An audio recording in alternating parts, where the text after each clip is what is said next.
If you're here, you've probably already decided futures trading is worth a look. Maybe you saw the tax treatment, maybe you saw somebody trading a NASDAQ chart at 6 in the morning and wondered how they were even doing it with a small account. But there's a gap between deciding a market is interesting and actually understanding what you're clicking buy on. That gap is where most people lose money. Not because their analysis was bad, because they didn't know what one contract actually controlled or what one tick was worth until it was already against them. So today, what a future contract actually is, the 7 terms you need before you place a single trade, and the 3 real ways people get into this market. No fluff, no upsell. Let's get into it. That's the video. What a futures contract actually is. Here's the thing that trips people up first. You're not buying anything. When you buy a stock, you own a piece of a company. When you buy a futures contract, you're entering into an agreement to buy or sell something at a set price on a set date in the future. That's it. That's the whole idea. It's in the name. This market didn't start with day traders. It actually started with farmers. Most people probably didn't even realize that. A wheat farmer in March doesn't know what wheat will sell for in September. So he locks in a price now with a buyer who also wants certainty. Both sides just remove the risk of a price swing wrecking them. That's what futures were built for, and it's still what they're used for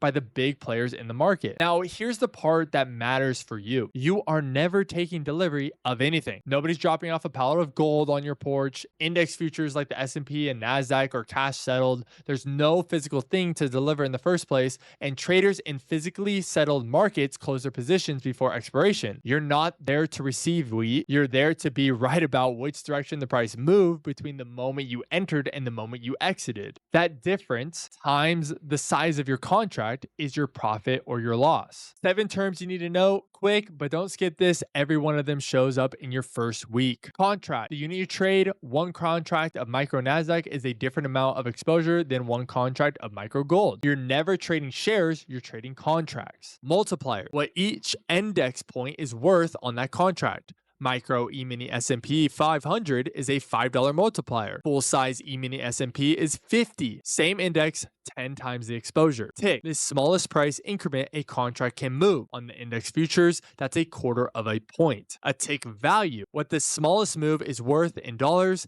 and this is the number you actually need to memorize. For example, E-mini S&P is 1 tick equals $12.50. Mini S&P, 1 tick equals $1. Your profit and loss is simple math. What's the ticks moved times the tick value times the numbers of contracts you traded with? That's it. If you can't do the calculation before you enter, you don't know what you're risking. Margin. This is where beginners get hurt. Margin is not a down payment. It's a good faith deposit the exchange requires to hold the position. And there are 2 numbers: initial margin to hold overnight and day trading margin, which is far lower and only applies if you're flat by the close. These changes are based on volatility. Check your broker, not a video from last year. Notional value, what you're actually controlling. One micro NASDAQ contract controls thousands of dollars of exposure, while your day trading margin might be a fraction of that. That gap is leverage. That's the whole game, and it works exactly as hard against you as it does for you. Expiration and rollover. Futures contracts expire. The index futures run on a quarterly cycle: March, June, September, and December. Before expiration, traders roll to the next contract. Miss the roll, and you'll wonder why your chart went quiet and the volume vanished. That's the vocabulary. Those are 7 terms you need to know. You now understand more than most people who fund their first account. Mini, micro, and what's coming. Contract size is the single most important decision a new futures trader makes, and almost nobody explains why. The E-mini, the standard E-mini S&P, E-mini NASDAQ, is deep liquidity, institutional participation, in a tick worth $12.50 on the S&P 500. $12.50 for the smallest possible move. 4 ticks is 1 single point, and that's $50. On a small account, that math is brutal. The micro, which was launched in 2019, is 1/10 the size of a mini. Micro E-mini S&P, micro NASDAQ, micro gold, all the same index, same hours, same chart, but it's 1/10 of the exposure. The S&P tick drops from $12.50 to $1.25. This is the tier that made futures accessible to regular people like you and I. And it's where I tell anyone to start out if they had a live account. Not because it's safe, because it lets you be wrong at a survivable size while you're learning. And now there's a new 3rd tier. CME just announced on August 3rd the E Nano Equity Index Futures. macros. This is 1/10 the size of the micros. 1/100th of the E-mini, S&P, the Nasdaq, the Russell, and the Dow. I'm going to do a full breakdown of the nano contract because there's real nuance here and one detail most people are going to miss. The tick increments are double versus the micros. So a nano is not simply a micro divided by 10. The price granularity is different. And if you're trading tight stops, that matters a lot. The other question I want answered before I tell anyone to trade this is the commissions. If a tick is worth pennies and your round turn commission is $1, the smallest contract on the board could be the worst one to learn on for you. That's not a reason to avoid them. It's a reason to do the math first to see if it's right for you. Full video on the nano contract will be released by me, so make sure you subscribe so you stay in the know on the nano contract. 3 ways into the market. There are 3 realistic paths into the futures market. They're different, and which one fits you depends on your capital and your temperament. The first one, a small live account, or a big one depending on how much money you have. You open an account with a futures broker like Tradeovate, you fund it, you trade your own money. Minimums are low. This is a genuinely accessible opportunity for most people. What you get in return, it's yours. There's no rules but your own that you create for yourself. There's no monthly fee, no evaluation to pass, and every dollar you make is yours immediately. What you're accepting is every dollar you lose is also all yours and with leverage. So losses can exceed your deposit. Real money means real consequences from day one. Here's the second opportunity. Prop firms offer evaluation accounts. These are simulated size from 25,000, some up to 300,000. You pay a monthly fee, you trade a set of rules that they define for you, and if you pass, you get a funded account and payouts are real money, even though it's a simulated account. Honest half, you're paying a subscription. You're trading a simulated account, and the rules are very strict. There's trailing drawdown, consistency requirements, daily loss limits. The majority of people who start an evaluation don't even pass it. It's a legitimate path, and I've used it. I still do to this day. It is not a shortcut, and anybody presenting it to you as if it is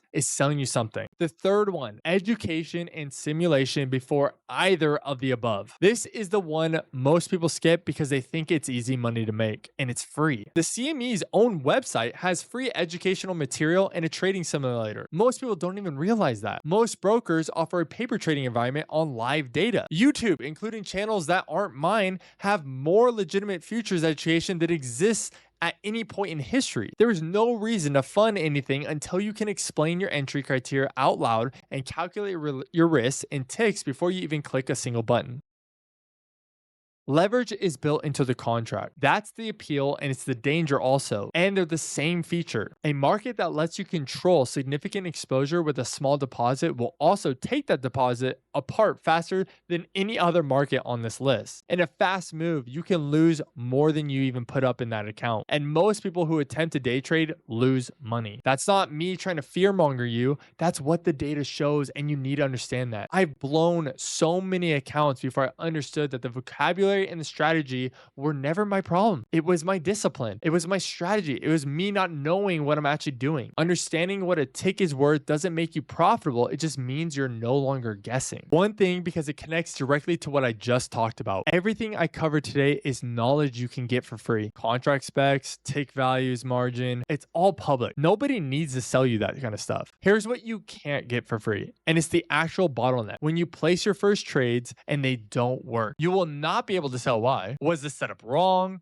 Was the size wrong? Did you follow your plan and get unlucky, or did you break a rule and not notice? Alone, you cannot answer that. So you change something, then change it again and again and again, and burn a year rebuilding a process that was never broken. That's the problem I built the Discord to solve. Sunday, we go through the week ahead. Monday to Friday, I trade the New York session live, and you see the setups I pass on and the setups I take and why. I get to answer all your questions. And any day, you can post your own trades and have someone look at your process separately from whether you made money or if you lost money. I don't post signals. This isn't a signal Discord. I'm not going to tell you what to buy. If that's what you're looking for, this isn't it. You should probably skip past it. It's paid. The link is down below in the description. You can totally do this on your own. It'll just take you longer than it needs to. The next video I'm creating is the E-Nano breakdown before the August 24th launch with the real contract specs and the commissions math. Subscribe so you can catch those. See you in the next one.